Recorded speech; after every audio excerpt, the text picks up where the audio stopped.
Olá, segundo ano AFD, segundo BFD, disciplina Fundamentos Históricos e Políticos da Educação Infantil.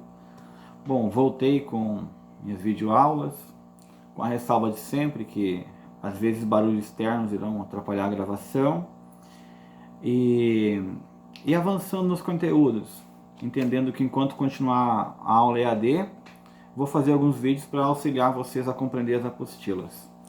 Na aula anterior dessa semana, eu postei uma apostila de 6 páginas para que nós possamos iniciar o segundo trimestre e concluir um tema que ficou do primeiro para o segundo, que nós não conseguimos dar conta nesse primeiro trimestre, que é a questão dos gêneros e processo de socialização nas creches comunitárias. O tema gêneros nas creches, ele é um tema bem específico que, para adentrarmos neles, temos que dar uma pequena volta e falar um pouquinho dos gêneros no contexto geral. Então, a ideia dessa semana com a apostila e com esse vídeo é dar essa volta. Não vai ser uma volta tão crítica, tão científica, ao nível de um professor de sociologia, mas vai ser uma volta para situar vocês do porquê, dos motivos de trabalharmos a questão de gênero o mais cedo possível, de entender o que são essas questões, uma vez que nós estamos inseridos em um contexto histórico muito específico, no qual algumas palavras elas causam traumas, né? A pessoa tem um preconceito com algumas palavras sem saber o significado, o contexto em que ela está sendo empregada. Há um desserviço muito grande que é propagado principalmente nas questões sobre gênero. Nós iremos avançar progressivamente nos conteúdos transversais ao longo do trimestre, nas africanidades, enfim, todo o conteúdo que faz parte dos eixos chamados transversais. Uma vez que já passamos pela legislação de educação infantil sobre as regras de funcionamento, diferenciação de uma creche de outra. Então vamos lá, vou pedir para vocês primeiro, sem senso comum, né? Vamos tentar ser o mais próximo possível do conhecimento científico, histórico, para ver até onde podemos ver. Relações de gênero. Se vocês puderem me acompanhar, tem uma apostila que eu postei no mural, título Aula 4, Gênero e Processo de Socialização.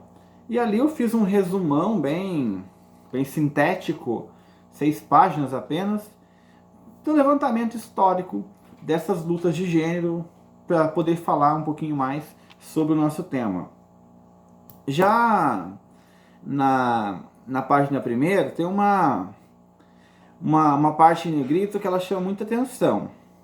Aula, depois do título ali, as reflexões, né, partem da problematização das definições de homem universal e mulher universal para situá-los como pessoas sexuadas inseridas em um tempo e espaço cultural determinado. O que isso quer dizer?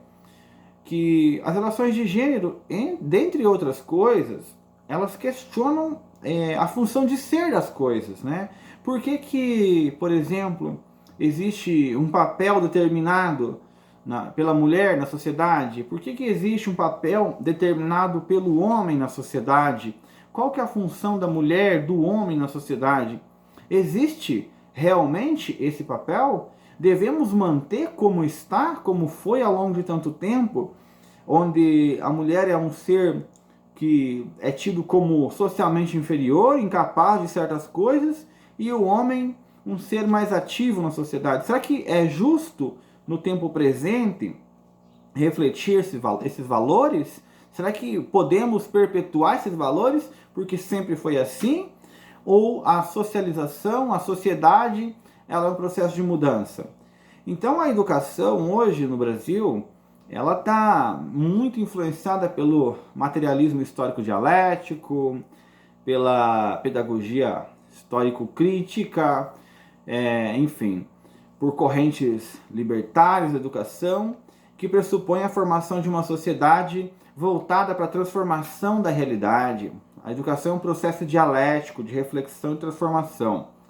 E sendo um processo dialético, é preciso dobrar sobre nós mesmos para entender se o que nós estamos fazendo, se os valores que nós temos atualmente na sociedade são valores que ainda se mantêm plausíveis diante da circunstância de vida na qual nós vivemos.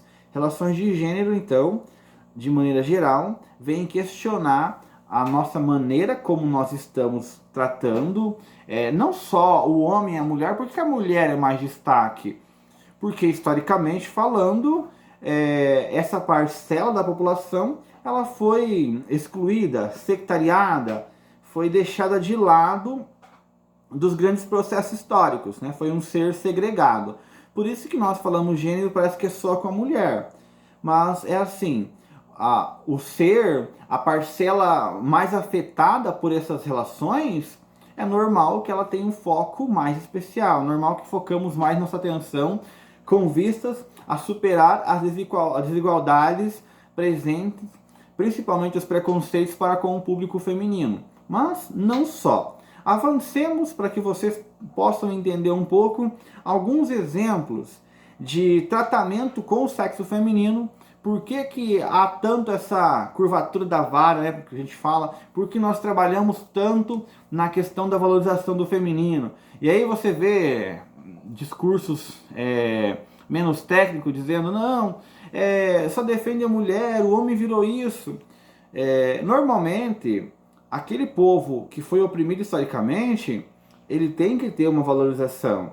Se tem um oprimido e um opressor, eu não vou tratar os dois da mesma maneira. É preciso eu igualar o tratamento que é feito para um e outro, para depois eu pensar em um tratamento igual. A nossa própria Constituição, ela dá esse parecer, né? Todos iguais perante a lei. Vamos avançar nas páginas, né? Então, as relações de gênero pretende, ali na página 1 ainda, entender os processos das relações de poder desiguais entre os gêneros, para que o professor possa contribuir. Como que está hoje essa relação de poder entre gênero? Será que a mulher ainda naquela casa, naquele local, na creche comunitária, onde ela não teve oportunidade, quem sabe, de uma educação mais formal, será que são perpetuadas desigualdades?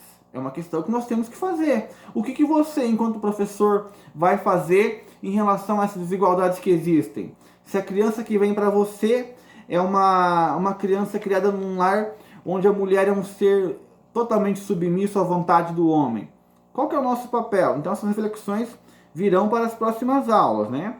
E o educador, ele tem que perceber que na prática de aula, ele tem que tomar muito cuidado para não estar reproduzindo desigualdades.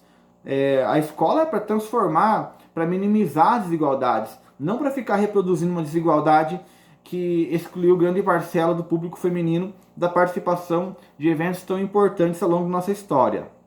Na antiguidade, a função da mulher, aqui do texto também, né? Reprodução, gerar, amamentar, cuidar do filho. E as atividades criativas, arte, política, são atividades dos homens, né? Vamos pensar na antiguidade, Atenas, o berço da democracia ocidental. A mulher era um ser inexistente. Ela não participava, ela não era considerada cidadã. Todo mundo fala, nossa, os gregos eram, que exemplo de democracia grega, mas não tinha. Né? Tem até uma música do Chico Buarque, né? Mulheres de Atenas, que ele diz mais ou menos isso, né? Mirem-se no exemplo daquelas mulheres de Atenas, ou seja, são mulheres que não têm voz, que não podem falar, que não podem debater. Quem são os cidadãos na democracia ateniense? Os homens, e uns poucos homens. A mulher não é pensada como um cidadão, mas como uma propriedade ou coisa do tipo. E se manteve, né? Então a mulher foi destinada à procriação, proporcionar prazer às escravas ali, e não houve nenhuma tentativa filantrópica. Passou tempo e tempo, você não vê nenhuma tentativa filantrópica de incluir a mulher. Se eu for pensar em Esparta a mulher tinha até mais liberdade do que em Atenas, mas aqui eu não vou não estou dando um curso de Grécia Antiga. Enfim, nas sociedades democráticas ela continuou sendo afastada das decisões, até que veio as duas grandes guerras do século XX, em que a participação da mulher foi demandada.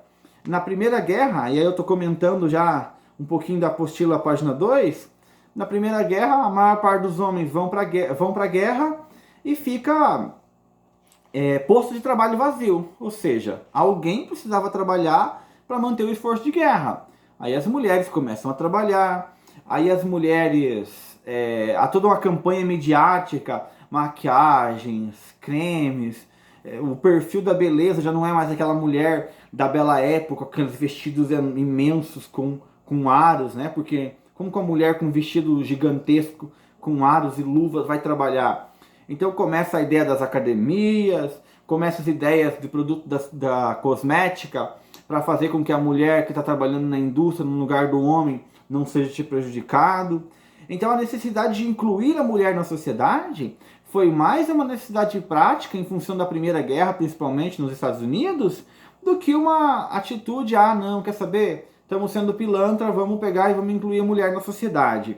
E nesse contexto que os primeiros movimentos que a mulher passa a ver, poxa, não preciso ficar aqui nesse ambiente fechado, como se fosse um enfeite. Existem outras coisas para serem feitas no mundo. E assim começa o processo de transformação. Ali no fim da página 2, né, a gente fala, eu lembro para vocês da Revolução Francesa também, movimento que de certa forma acabou com o absolutismo. Mesmo ali, você não vê na participação das mulheres, a inclusão, desculpa, você não vê a inclusão das mulheres nos direitos. As primeiras cartas falam direitos do homem, não tem direitos humanos.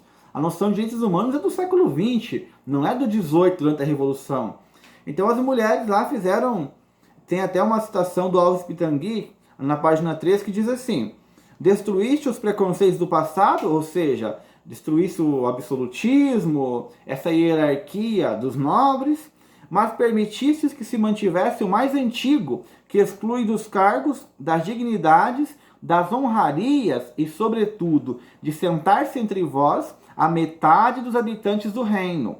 Destruístes o cetro do despotismo, no sentido do rei, né? E todos os dias permitis que 13 milhões de escravas suportem as cadeias de 13 milhões de déspotas. O que esse protesto feminino está dizendo lá na Revolução Francesa? Está dizendo que, como assim? Você fala que o regime absolutista escraviza, manda o pessoal comer brioche, todo aquele ultraje que nós já conhecemos pela história. Mas qual que é a vantagem de conseguir emancipação política em relação ao absolutismo se nas casas, nos lares, no ambiente doméstico, a mulher ainda permanece uma escrava de um déspota que é o homem? Então nós vimos nesse vídeo um pouquinho sobre as relações de gêneros, né? Falei um pouquinho por que trabalhar essas questões. Agora, antes de entrar especificamente nas relações de gênero, fiz um retorno com vocês explicando que mesmo na Revolução Francesa não houve um reconhecimento dos direitos das mulheres, elas permaneciam como se fossem escravos, como se fossem propriedade dos maridos. Falei que em Atenas, por exemplo, a mulher era um ser calado, que não participava de democracia, de arte, de nada. A criação, o lazer é para o homem. Ela serve para procriar, para reproduzir. E comentei brevemente que no século XX, com as duas grandes guerras, a primeira e a segunda, a escassez de mão de obra levou as mulheres para as fábricas.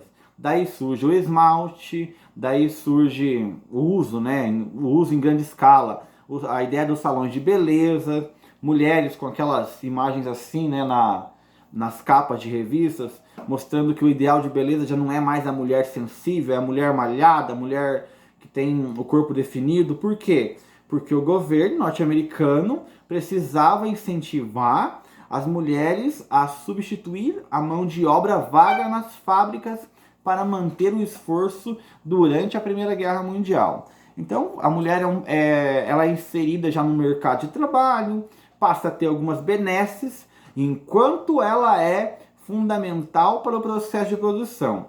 Aí a guerra acaba e a mulher é relegada novamente para o esquecimento em alguns países, tá? Então, essa foi a primeira introdução que eu fiz sobre gênero e seguiremos no próximo vídeo falando sobre a questão, sempre em ordem cronológica, até chegar no nosso assunto principal, beleza? Qualquer dúvida, me perguntem.